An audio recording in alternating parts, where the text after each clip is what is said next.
Faster than a speeding bullet. I ran until my muscles burned and my veins pumped battery acid. More powerful than a locomotive. An idea is like a virus. Resilient. Highly contagious. Able to leap tall buildings in a single bound.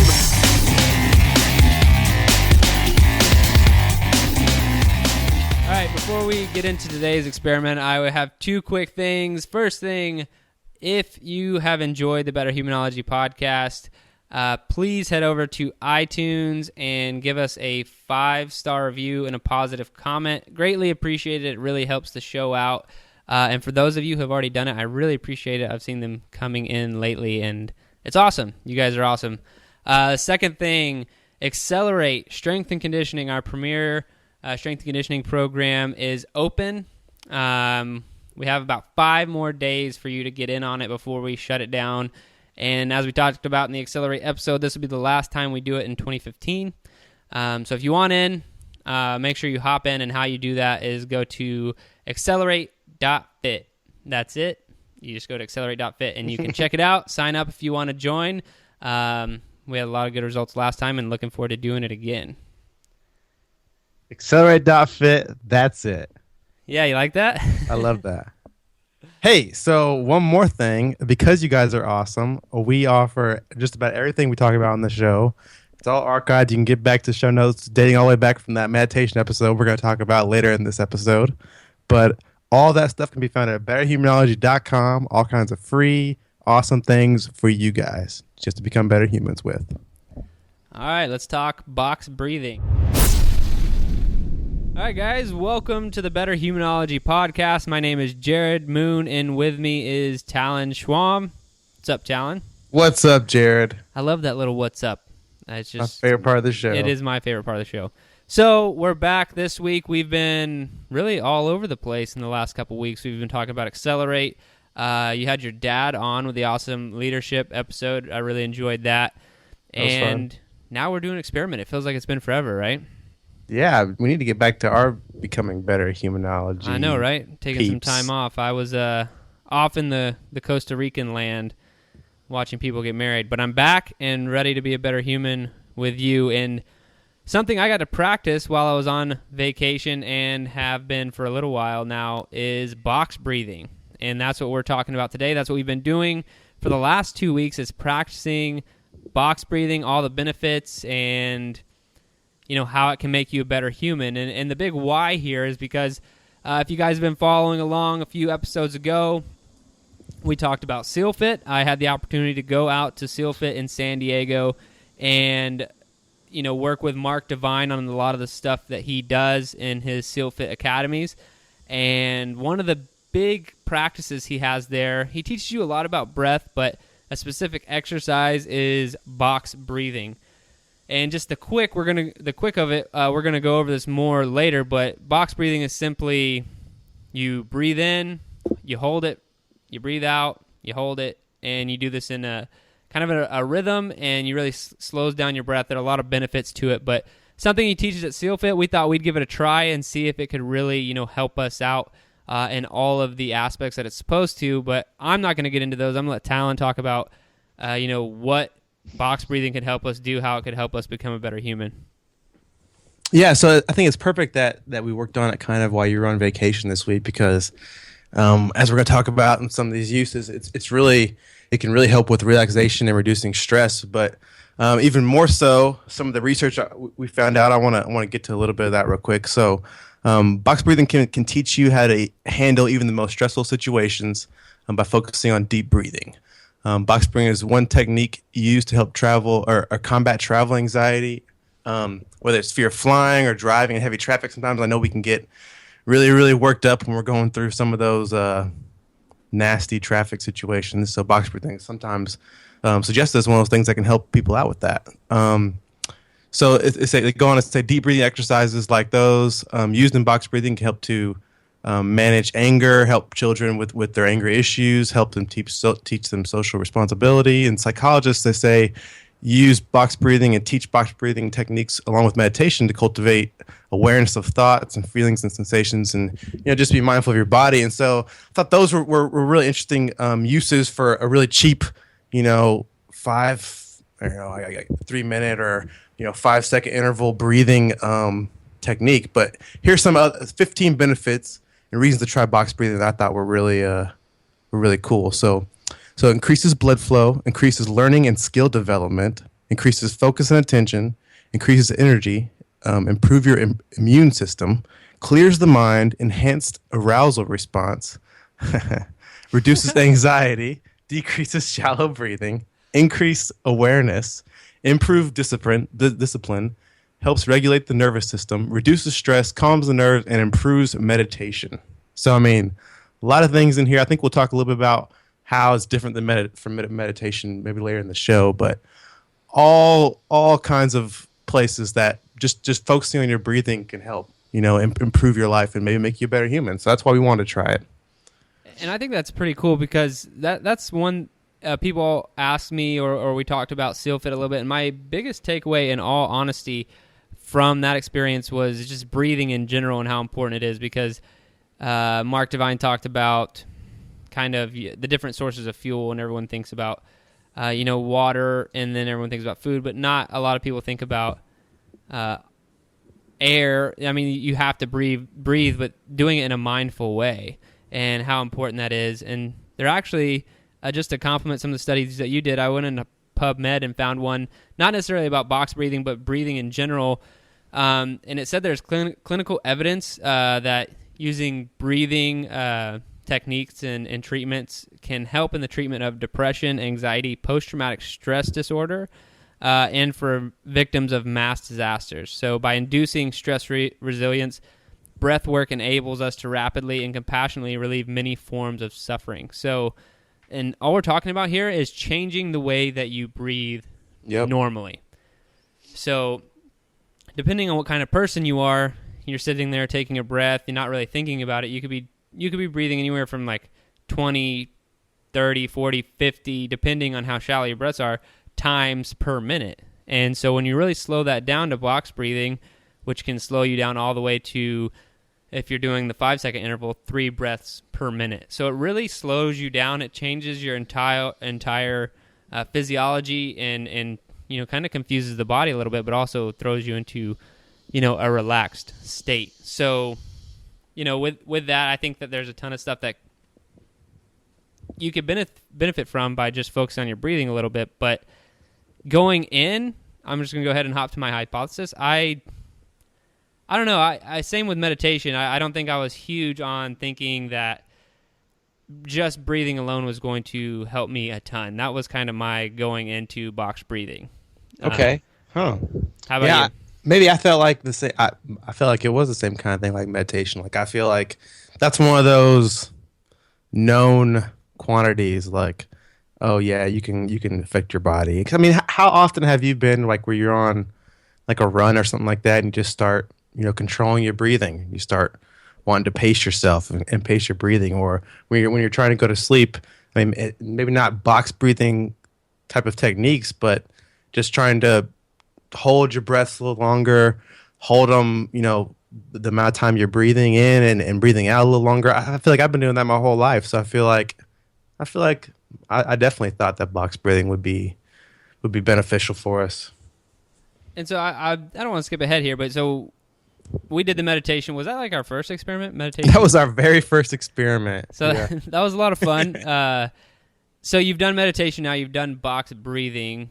Which one do you prefer? Like if you had to choose one, you could only meditate or you could only do box breathing. Which one would you rather do?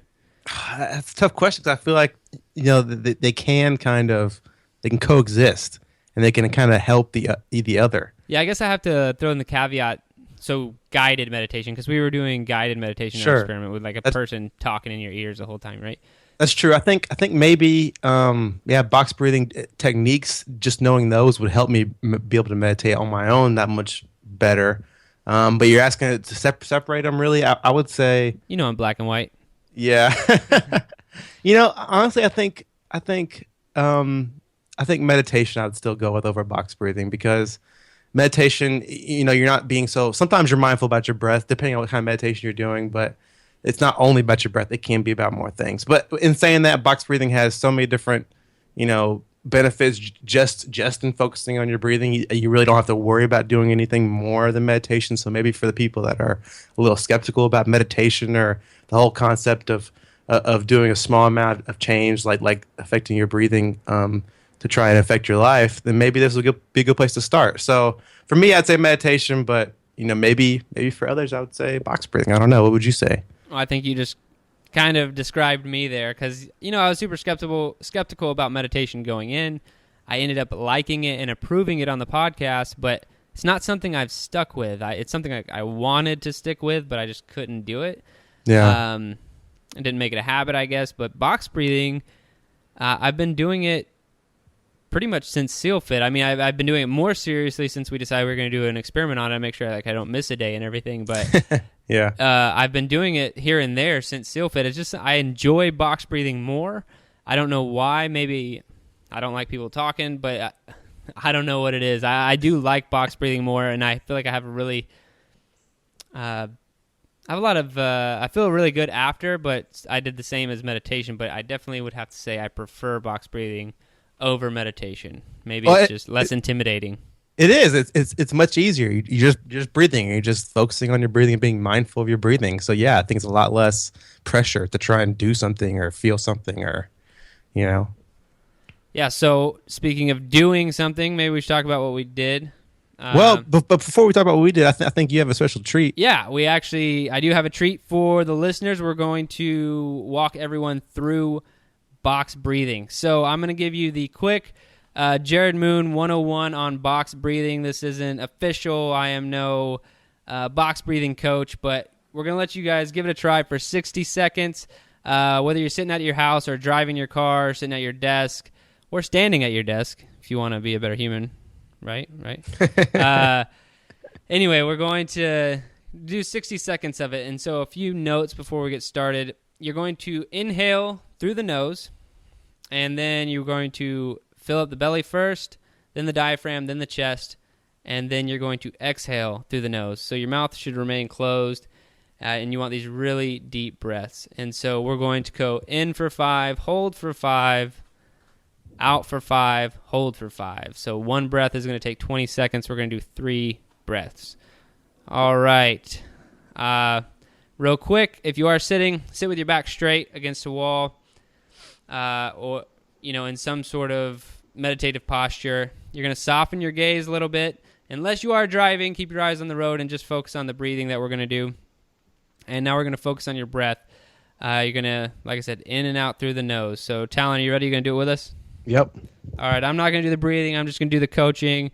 Everyone get ready. We're going to start here in about 5 seconds with a big inhale through the nose. All right, here we go. Inhale.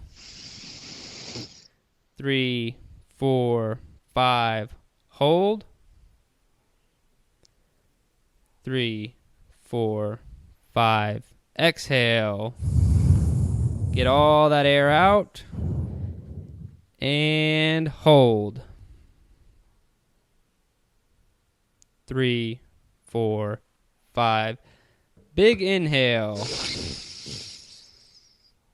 3, 4, 5. And hold.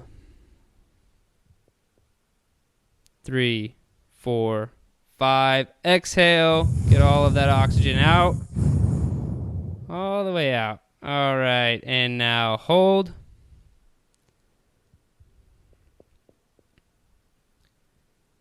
5. All right, last time. Inhale, big inhale.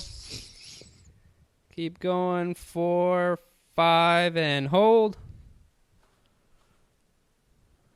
4, 5. Exhale. All the way out. 4, 5, and hold. 4, 5. All right, let your breathing return to normal. So that was just 3 breaths, 1 minute total. How'd you like that, Talon? I feel pretty relaxed right now. I know. Box breathing is pretty awesome, and it's not something that honestly takes a lot of time or a lot of practice. Or a lot of money. Or a lot of money. Something really easy to do. But one thing that you are supposed to do is in kind of a meditative state, you're going to also want to kind of clear your mind and not focused. Like, don't let your thoughts wander. If you've never done meditation before or anything, just try to clear your mind, focus on the breath and nothing else. And another pro tip I'll give you, so the app that Mark Devine was using at SealFit is called the Universal Breathing app. Pranayama is another name for it. You could type in either one of those on the Apple App Store at least. And that's actually what I was just using to get everyone through that little session. There's a free version, and then you have to pay like $5 for this app. It's crazy. I don't know how they get away with it. But I paid for it for the sake of betterhumanology. And then you can do all sorts of, you could put in custom stuff and everything. But they have a bunch of different inhale, exhale, I guess, sequences you can do, and they're all really cool. So an app worth checking out if you want to get into this. And what I found using the app is it helps me not think as much because I don't have to think about counting or anything like that. I kind of have a cue or a coach to get me through the entire thing. So Pranayama. Pranayama. Pranayama. All right, so we did it for 2 weeks. 2 weeks. Yeah, and I've been doing it off and on a little bit longer. So your results, man, like you've been doing it for a while. What are your thoughts? I mean, I've basically just been doing exactly what we just practiced here on the show. I mean, that's basically been my entire, a couple times a day for the last 2 weeks kind of life. And I honestly, I'm going to go ahead and just approve absolutely. I feel like all the applications that we've mentioned at the very beginning of the show, I think are obvious about how this breathing technique can help affect those things on a positive level. So I think it's the benefits are just they're obvious. I mean, I felt literally in that 1 minute we were in the middle of the show and I was like, "Ooh, yeah, I'm just taking it easy right now." And that was just 1 minute of it, and I already felt better. I felt relaxed. I mean, geez, if I was trying to go to sleep, I think I wouldn't have had too many problems. So, I mean, I think it's a really simple trial. It's going to cost you nothing, to make you a better human. Or $5 if you get the pranayama app. Sure, if you get the pranayama to help you out. But really just being mindful of your breathing and doing it in this way is so powerful and has so many benefits that there's nowhere else I could go other than approved. Did you do it at a certain time of day every day, or did you do it different times of day? No, different times of day. I mean, just throughout. I mean, I did driving through traffic a few times, which for me, probably for most people, is one of the most stressful times of the day for them. It's just, living in San Antonio, the traffic is nasty, and then, I have lots of opportunity to try out box breathing while I'm driving through traffic. So I did a lot of times, in my most stressful state, which is driving through traffic, and it really does work. I mean, you do have to clear your mind though, because that's really what does the magic is you clear it out, and then your breathing is what you focus on, and even just you're trying to count so much that you're really, it helps kind of clear out your mind anyway. And by the time you finish, you just feel that much better. And so I used it in situations like that. I mean, there were some times where I had some, late nights trying to crank out some papers here towards the end of the semester. And so I did the technique a couple of times, later in the night. And it did start making me a little bit sleepier, so I had to make sure that I was, aptly keeping my coffee intake, at a good level on some of those late nights. But at the same time, it also, relieves stress in me. And I feel like help inspire me to get back on my grind. I could take a couple of minutes just almost like detox your mind a little bit through box breathing, relieve a little bit of that stress and a little bit of that tension, and just hop right back into it. So I tried it in several different ways. And I know that I don't know if you tried it, but we mentioned it. I think we talked about this in the research for the show.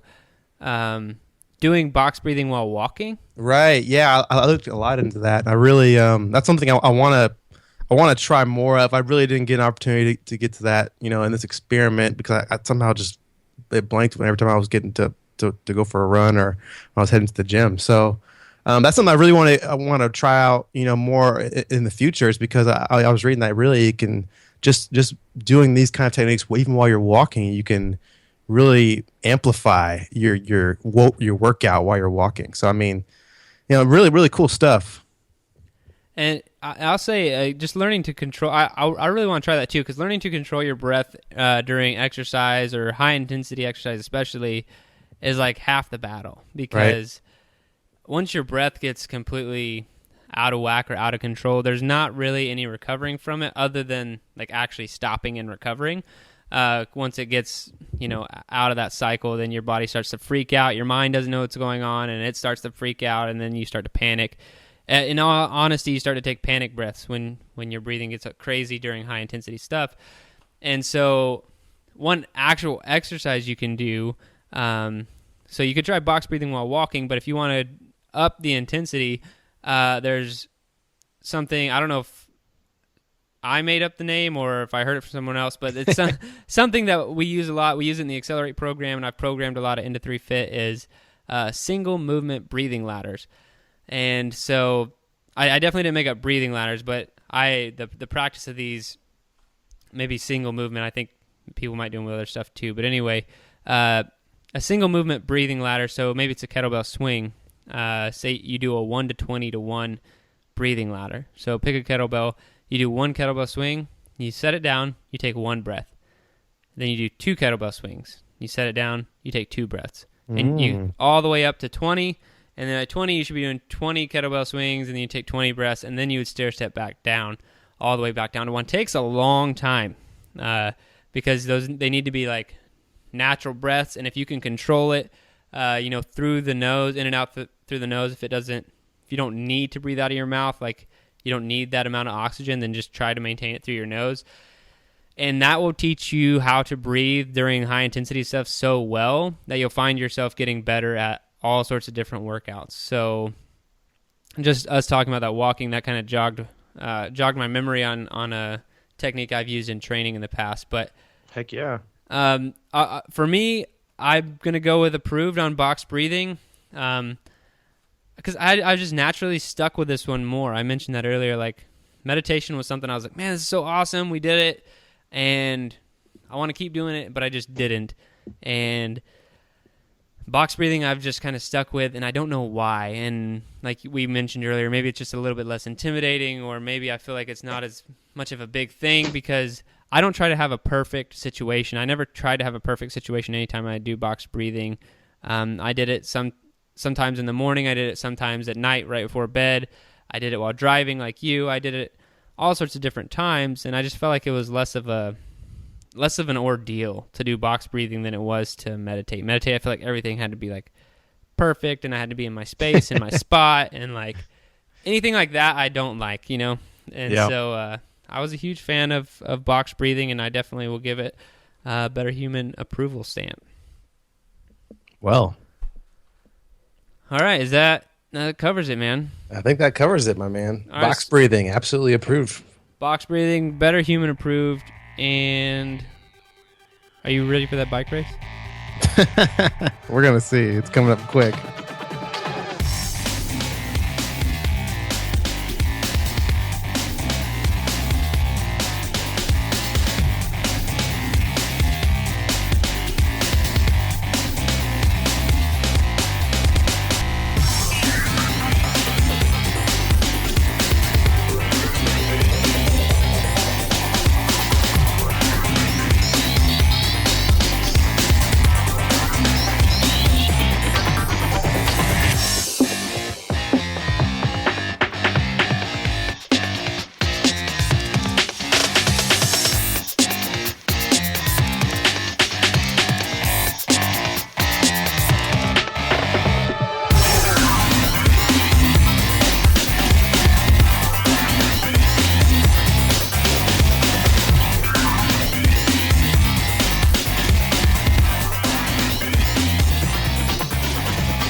Your best. Losers always whine about their best.